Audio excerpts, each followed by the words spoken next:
Hello, नमस्ते. कसे आहात सगळे? छान ना? मी पण मस्त आहे.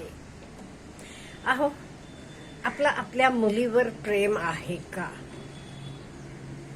आपल्याला मी प्रश्न विचारते. आपल्या मुलीवर प्रेम आहे का? आपण सगळे म्हणू, असा कसला प्रश्न आहे हो? आपल्या मुलीवर आपण प्रेम करतो की?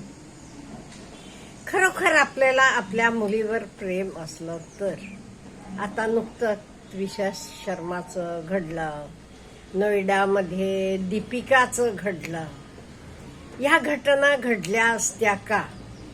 ह्या मुली जेव्हा आई वडिलांना फोनवरनं सांगतात, मी इथे खुश नाहीये, मला त्रास होतो, तेव्हा आई वडील म्हणतात, अगं ऍडजस्ट करावं लागते, आम्ही पण हे सगळं सोसले.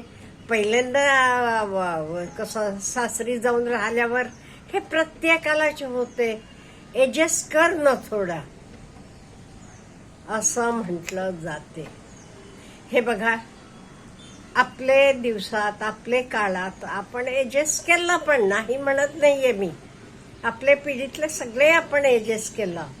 तेव्हाचा काळ वेगळा होता.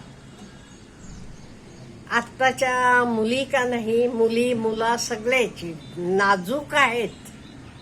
ते आपल्यासारखं काही सहन करू शकत नाही. त्यामुळे आपण जरा अलर्ट व्हायला पाहिजे. मुलीला सांगायला पाहिजे, नाही ना तुला होत, ये. एक मुलगा आहे, आम्ही दोन्ही मुला म्हणून समजतो, काय आहे तर तुम्हाला इक्वली देतो आणि पुढे तुमचं तुम्ही बघा आणि राहावा. हो, हे सांगणं गरजेचं आहे. पूर्वी काय म्हणायचे, लग्न करून दिलं की झालं. कन्नडमध्ये तर एक म्हण होती, कोट्टा हेಣ್ಣू कुलाಕ್ಕೆ ಹೊರಗೆ, म्हणजे तिचं नंतर काही माहेरशी संपर्क नाही, ते कुलातनं बाहेर ती. हे कम्प्लिटली चुकीचं आहे. खरंच हे चुकीचं आहे का? अहो, आपण प्रेमानं एवढं लाडवून एवढं मोठं करतो त्या मुलीला. ती उद्या सासरी जाते, मग तिथे तिला पैशासाठी छळतात किंवा स्वयंपाक येत नाही, हे नाही, झाडांना पाणी घालत नाही. अहो, आपण काय आपले मुलीला तिथे मोलकरीण म्हणून पाठवतो का? मी असं म्हणत नाही तिनं काम करू नये म्हणून, डोंट मिसअंडरस्टँड मी. पण तिच्यावर कुठलं प्रेम नाही, तिला आपण घरचं मेंबर असं समजत नाहीये. नुसती एक मोलकरीण किंवा तिनं हे आणावं तर आणावं ही अपेक्षा का करावी? बिलकुल करू नये.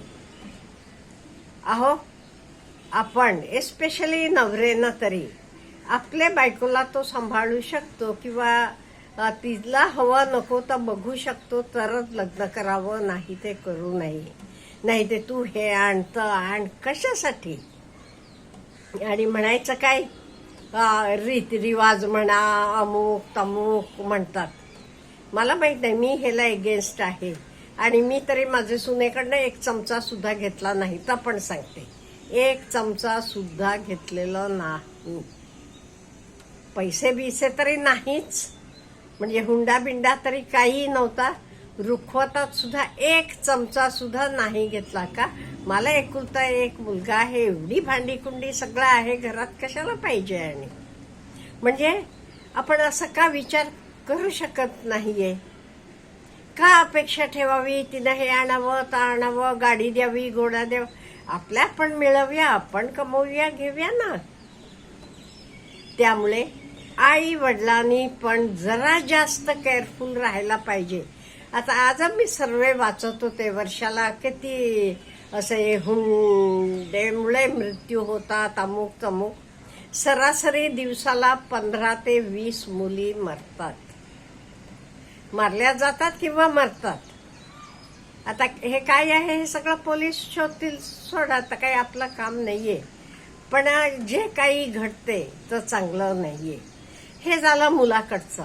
मुलीकडच्यांना म्हणून काय हवं असते, ते काही स्वभाव कसा आहे, ती माणसं कशी आहेत, मुलगा काय मिळवतो हे काही बघत नाही. घर कसं आहे, दार कसं आहे, इस्टेट केवढी आहे, अमुक आहे, पैसे आहे, तब बघतात. त्यांना बाकी कशाशी देणं घेणं नसते.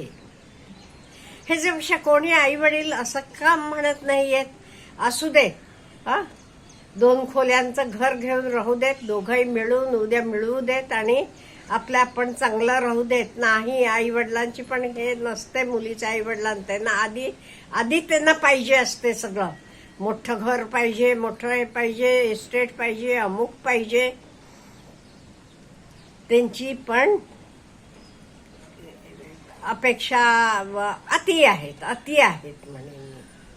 असा चांगला एक मुलगा आहे बाबा, त्याला काही व्यसन नाही, चांगला आहे, कष्टकरी आहे, शेतकरी असेल, काही असेल, त्याचं तो मिळवतोय, आपल्या बायकोला जेवायला खायला घाललेलं एवढा मिळवतोय. असं असलं की कोणी मुलगी द्यायला तयार आहे का? नाही. तर बघत नाही. त्यांना पण अगदी एकदम मोठं स्थळ पाहिजे असते, मोठ्या अपेक्षा असतात. मग त्यांचे बरोबरीनं वागायचं असलं की बरोबरीनं करावंच लागते सगळं. म्हणून हे सगळं चाललेलं असते. त्यामुळे मला वाटते आपण जरा मुलींना पण मुलांसारखं वागवायला पाहिजे म्हणजे स्ट्रॉंग तरी व्हायला पाहिजे, आपल्या पायावर उभं राहायला पाहिजे. हे महत्वाचं. कितीतरी लोक हल्ली म्हणतात नाही, लग्न झाल्यावर आता आपल्याकडे पण फॉरेनमध्ये कसं आहे तसा नवरा बायको दोघाही वेगळं राहायला पाहिजे, ऍटलिस्ट 1-2 वर्ष तरी. पण ह्याला आपली मुलं म्हणजे मुलगा मुलगी दोघाही तयार आहेत का? तेवढे सगळे ते फायनान्शियली एबल आहेत का? किंवा सगळं घरचं सगळं आवरून सगळं करण्या एवढ्या दोघांची तयारी आहे का? तर राहू देत, हरकत नाहीये. का तर एक मुलगी असली, तिला दिल्यावर तिचे आई बाप नाही राहत. तसंच मुलाचं लग्न झाल्यावर मुलाचे आई बाबा पण राहतील 1-2 वर्ष एकटा, हरकत नाही. पण ह्याला मुलांची सुद्धा तयारी नाही, त्यांची सुद्धा तयारी नाही. फक्त फायनान्शियली म्हणत नाही, इमोशनली म्हणा, हे सगळं तयारी नसते. आणि मेन म्हणजे लग्न ठरवताना इवन मुलगा आणि मुलगी हे दोघांनी एकमेकांना आधी समजून घ्यायला पाहिजे. दोघांचंही पटलं तरच लग्न करायला पाहिजे. नाही ते लग्न झाल्यावर तुझ्या पोटातलं मूल तर माझं नाहीये असं नवरा म्हणत बसला तर काही ह्याला अर्थ आहे? ओके म्हणाला तरी ओके. ते हल्ली काही आपल्याकडे सगळे टेस्ट वगैरे आहेत, DNA टेस्ट करा बघा, एवढं म्हणायची तयारी मुलींची पण पाहिजे, तयारी पाहिजे. तिथे कुठे तर पाणी मुरत असलं तर त्या टेस्टला तयार नसतात. त्यामुळे ओपनली असायला पाहिजे जे काही आहेत. आणि देणं घेणं तरी बंदच व्हायला पाहिजे. हुंडा नको, काय नको. इन द सेम वे उद्या लग्न मोडलं तरी अल्युमिनी पण नको, तर पण बंद व्हायला पाहिजे. मी तर हे दोन्हीलाही माझा विरोध आहे. पण आपण मुलींना खूप स्ट्रॉंग करायला पाहिजे, प्रेमानं वाढवायला पाहिजे. आणि नाही ते आपल्याकडे कसं असते, मुलगी तिला दिला, आई वडिलांना पण तसंच असतं. एकदा लग्न करून तिला कधी नवऱ्याच्या घरी पाठवतो म्हणजे आपण मोकळं झालो. नाही, हे तुम्ही ठेवून घेऊ नका. मुलासारखी ती मुलगी पण वेळ पडली की ओके 50% तुझा आहे, राहावा तुमचं तुम्ही, तुला नाही ना त्रास होतो ना, ये म्हणायला हरकत नाहीये. बघा, उद्या आपली मुलगी गेल्यावर रडत बसण्यापेक्षा ऍटलिस्ट ती डायव्हर्स घेऊन का होईना परत घरी आली, आपल्या डोळ्यासमोर मुलगी आहे, हे महत्वाचं आहे का नाही?